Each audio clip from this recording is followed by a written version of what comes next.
The Lord said to Moses, "Speak to the Israelites, and say to them, after you enter the land I am giving you as a home, and you present to the Lord food offerings from the herd or the flock, as an aroma pleasing to the Lord, whether burnt offerings or sacrifices for special vows or free will offerings or festival offerings, then the person who brings an offering shall present to the Lord a grain offering of 1/10 of an ephah of the finest flour mixed with 1/4 of a hin of olive oil. With each lamb for the burnt offering or the sacrifice, prepare 1/4 of a hin of wine as a drink offering. With a ram, prepare a grain offering of 2/10 of an ephah of the finest flour mixed with 1/3 of a hin of olive oil and 1/3 of a hin of wine as a drink offering. Offer it as an aroma pleasing to the Lord. When you prepare a young bull as a burnt offering or sacrifice for a special vow or a fellowship offering to the Lord, bring with the bull a grain offering of 3/10 of an ephah of the finest flour mixed with 1/2 a hin of olive oil, and also bring 1/2 a hin of wine as a drink offering. This will be a food offering, an aroma pleasing to the Lord. Each bull or ram, each lamb or young goat is to be prepared in this manner. Do this for each one, for as many as you prepare. Everyone who's native born must do these things in this way, when they present a food offering as an aroma pleasing to the Lord. For the generations to come, whenever a foreigner or anyone else living among you presents a food offering as an aroma pleasing to the Lord, they must do exactly as you do. The community is to have the same rules for you and for the foreigner residing among you. This is a lasting ordinance for the generations to come. You and the foreigner shall be the same before the Lord. The same laws and regulations will apply both to you and to the foreigner residing among you.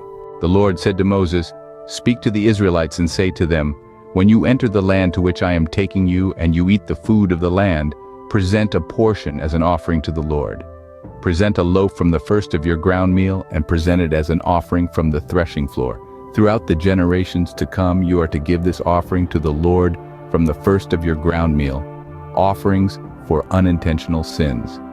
Now, if you as a community unintentionally fail to keep any of these commands the Lord gave Moses, any of the Lord's commands to you through him, from the day the Lord gave them, and continuing through the generations to come, and if this is done unintentionally, without the community being aware of it, then the whole community is to offer a young bull for a burnt offering as an aroma pleasing to the Lord, along with its prescribed grain offering and drink offering, and a male goat for a sin offering. 25.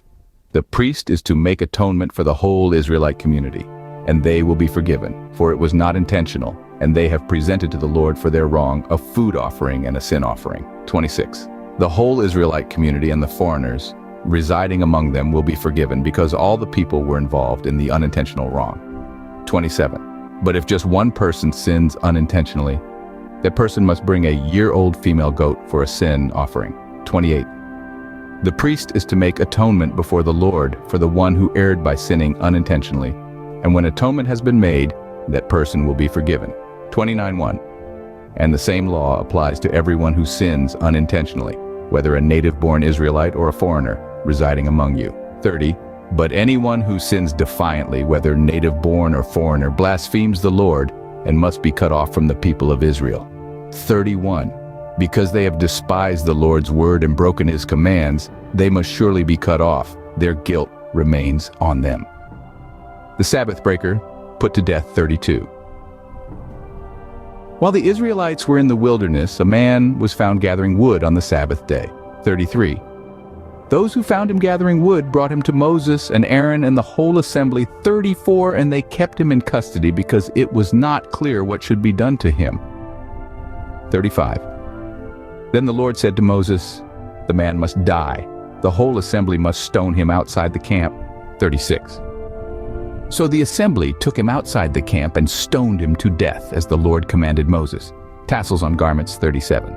The Lord said to Moses. 38. Speak to the Israelites and say to them, throughout the generations to come, you are to make tassels on the corners of your garments, with a blue cord on each tassel. 39.